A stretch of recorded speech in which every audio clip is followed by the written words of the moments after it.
Good morning. Today we're going to talk about the second part of Chapter 3. Which audit reports do we issue if there's a material misstatement?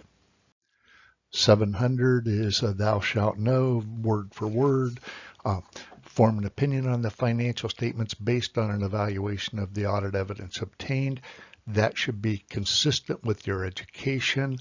More and more we talk about in business, we talk about basing decisions off of evidence. I'm not saying everybody actually does, but we're supposed to. So that should be consistent with your business education. Part B, express clearly that opinion on the financial statements in a written report that also describes the basis for the opinion. That's a key point in what we're going to try and learn today. So keep that in mind. Page 71, I talked about it earlier. I think that's excellent. This is what we're going to talk about today. Financial statements not prepared in accordance with generally accepted accounting principles. The sections of the audit, opinion, basis for opinion, but they're on there. You can read them as well as me.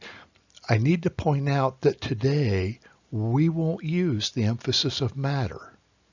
We're going to have the opinion, basis for opinion, responsibilities, and auditor's responsibilities. And I want you to think about that for just a minute. So yesterday we had unmodified opinions where the only thing we changed was we added an emphasis of matter. So if you think back yesterday, we could issue the standard report. Yesterday we may have modified the report, but in no situations in yesterday's lecture did we modify the opinion. So if you go back and look at yesterday's slides, we didn't change the opinion, we didn't change the basis for opinion, we never changed the responsibilities of management, nor did we change the auditor's responsibility. But we did add, yesterday, we added an emphasis of matter for situations such as going concern, emphasis of a large loss, change in accounting principles. Today, we're not going to use that. We're not going to need that. Now, keep in mind, in the real world, is it possible that you could issue a qualified opinion and also have an emphasis of matter paragraph due to a large contingent loss? Yes. That's possible in the real world, but thankfully we aren't in the real world. We're in Tad's little business 425 world. We're going to address one issue at a time. So as we're going through this, realize, there could be more complex situations in the real world, but we're going to deal with one issue at a time. So we're never going to have a situation in this class where we talk about, we may qualify the opinion and have a going concern. No, we're not going to mix and match. We're going to have one at a time. Today we're going to talk about departures from GAAP, misstatements. Okay. So this is the question we're worried about today. I got all these questions listed here, but today we're worried about this one. In our opinion, do the accompanying financial statements present fairly in all material respects? Okay, so that's really the question for today. If the opinion paragraph, if that's not true, if the financial statements do not present fairly in accordance with GAAP in all material respects, then we have to choose between a qualified opinion or an adverse opinion. Notice both of those are opinions. So we are going to express an opinion today. It's either qualified or adverse.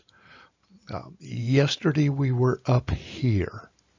We talked about a modified opinion where we may add an emphasis of matter paragraph. Today we're down here. We have a GAAP problem, an accounting problem, a material misstatement, and we're going to issue a qualified or adverse opinion. The company refuses to adopt Accounting Standard Codification 605-2525. It has to do with revenue for multiple element arrangements. They argue the amounts are immaterial, very immaterial, and you agree that they're immaterial. So you're going to issue a standard unmodified opinion. Now let's go through. Have we audited? Yeah. Do they present fairly in all material respects?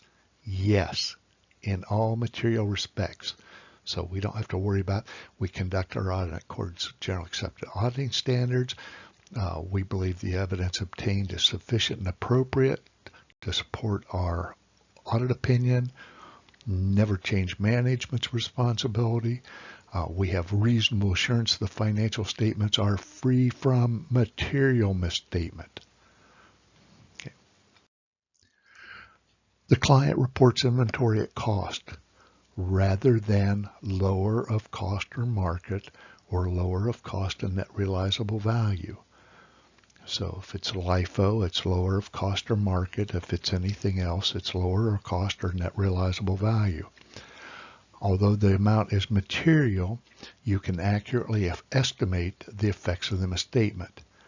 It's not pervasive and it can be compartmentalized. So these are buzzwords that you have to get through your head. Can be compartmentalized means it affects a limited number of accounts. It doesn't affect a huge number of accounts on the financial statements. Since this is double entry accounting, it's going to affect at least two.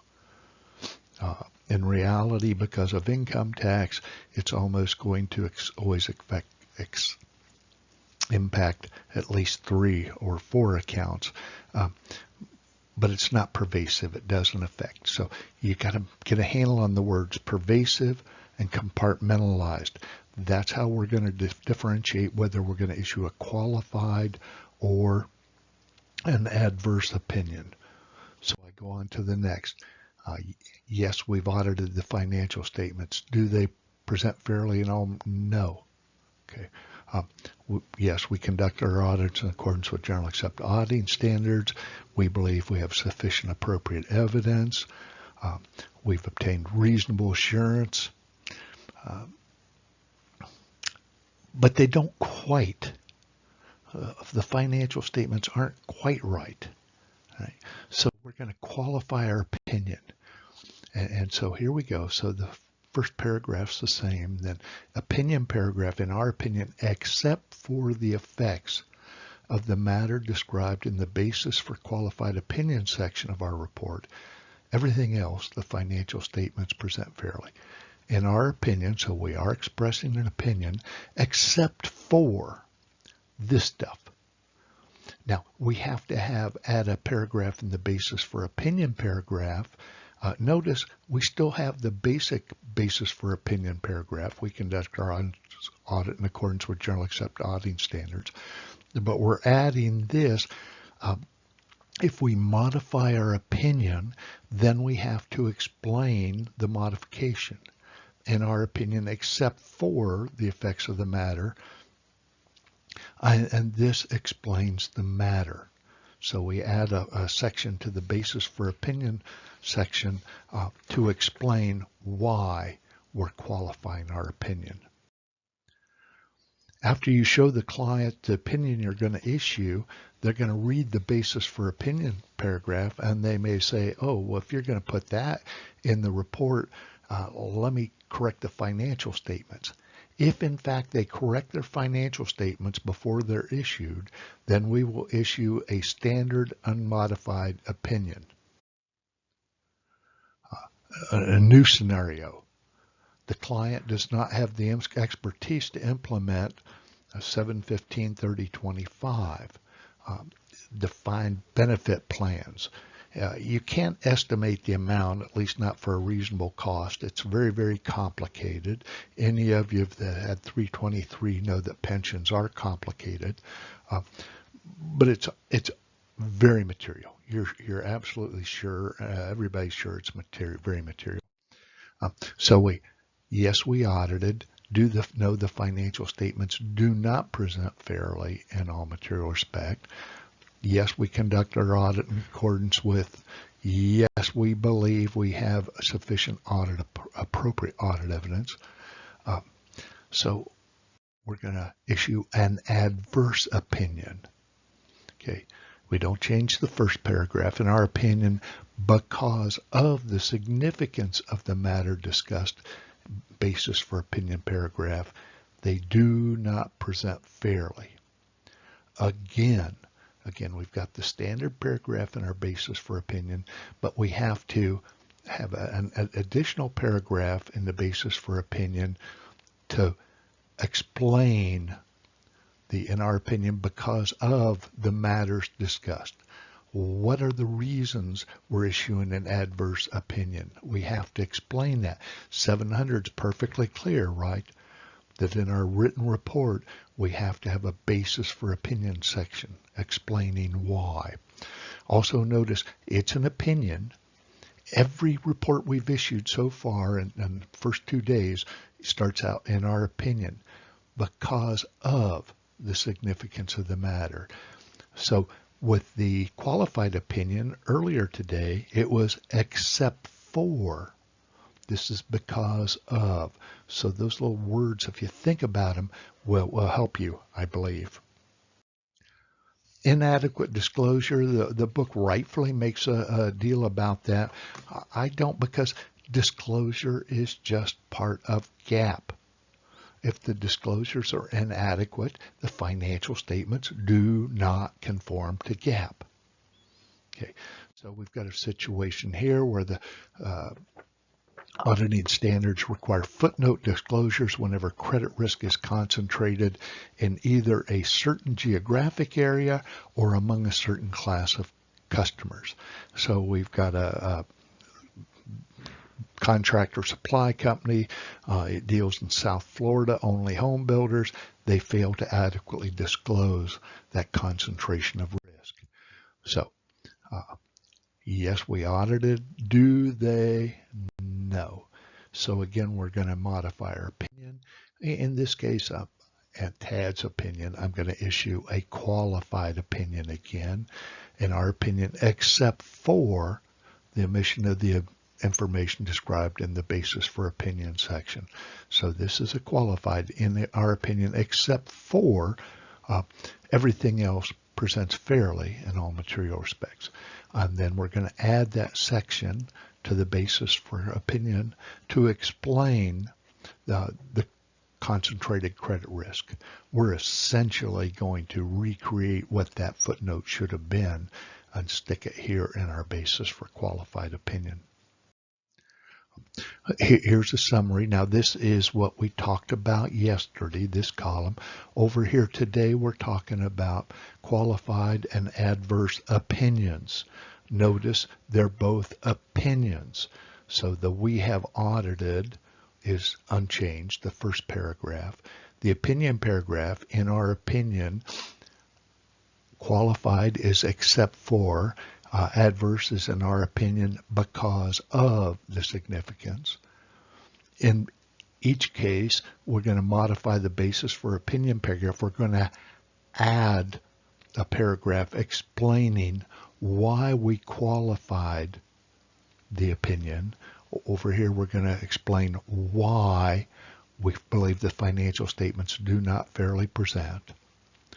Notice there are neither involves an emphasis of matter paragraph.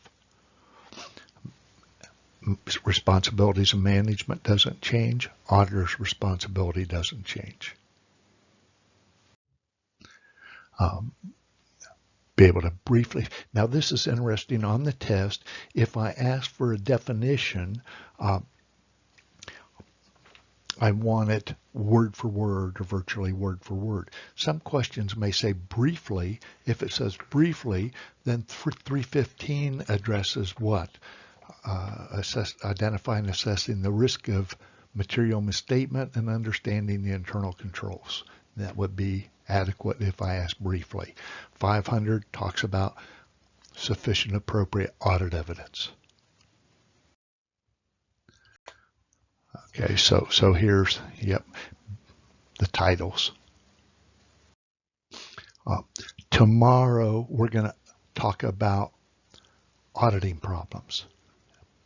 So I look forward to seeing you tomorrow, and have a good day.